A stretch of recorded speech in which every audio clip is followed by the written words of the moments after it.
Hey there everyone, it is Monday, April 6th, and I am looking forward to this little bit of passage. So yesterday I read in Matthew 21, we talked about Jesus' return riding on the donkey. And so for April 6th, we are going to be reading from the book of John, and it's going to be chapter 12, 1 through 11. So interesting, it was Matthew 21, 1 through 11, now it's John 12, 1 through 11. So here we go, and this is what the title is. It says, Mary pours out her costly perfume. And it says, 6 days before the Passover, Jesus came to Bethany, the home of Lazarus, whom he had raised from the dead. They gave a dinner for him, and Martha served, and Lazarus was one of those at the table with him.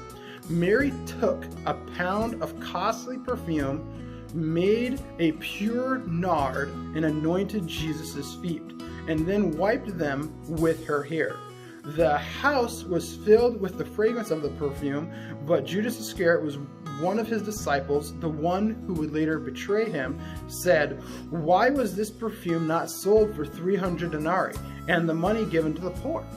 He said this not because he cared about the poor, but because he was a thief. He kept the common purse and used to steal what was put into it. And Jesus said, "Leave her alone.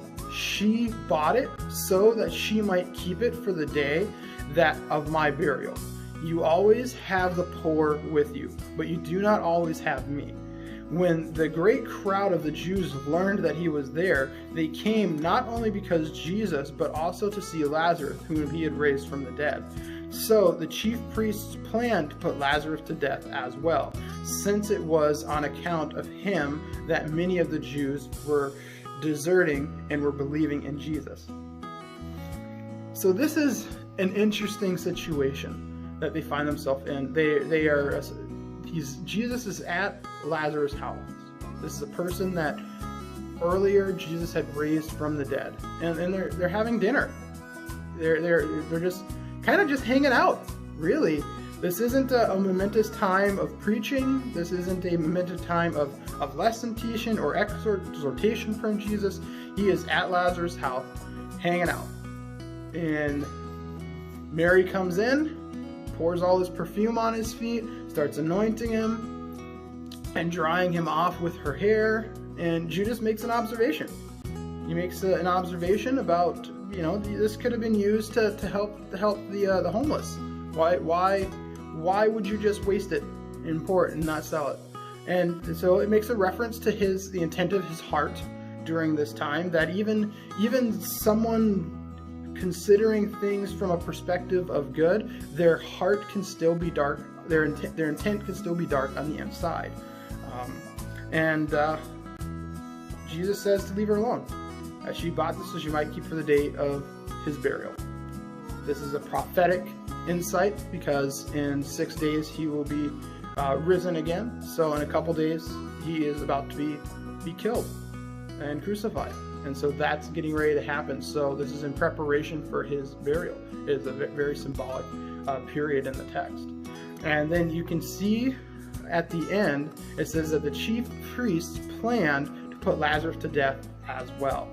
And their reason was because Jews were deserting their faith in believing in Jesus because of Lazarus' resurrection. So they want to kill the person that was raised from the dead to stop people from converting. It's interesting how even in the Bible, even in these ancient times, we still see all of these hidden motives and hidden agendas going on. These hidden agendas from the high priest, these hidden agendas with Judas.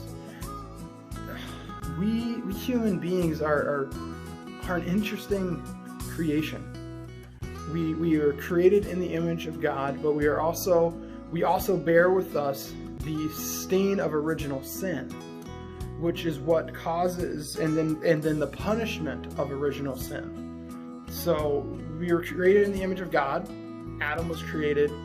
Adam and Eve sinned against God by eating the fruit. They were disobedient, and then they lied about it, and then there was a punishment that's put down there.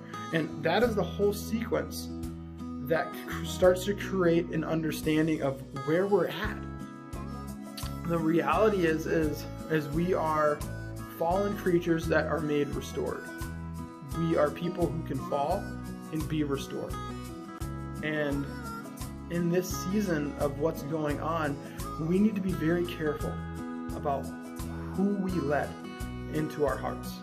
We need to be very careful about the things that we put our hands on, about the things that we let our eyes watch, the things that we say, the things that we think, the things that we hide in our heart. Because we can find ourselves very easily starting to fall away. We can find ourselves putting on the good face, wearing the white, looking pure, looking clean, while the intent of our heart is stained and dark. So, I hope that you guys are doing well. Hope that you are doing well on your 7-day partial fast, and I hope to visit with you later. Be blessed, guys.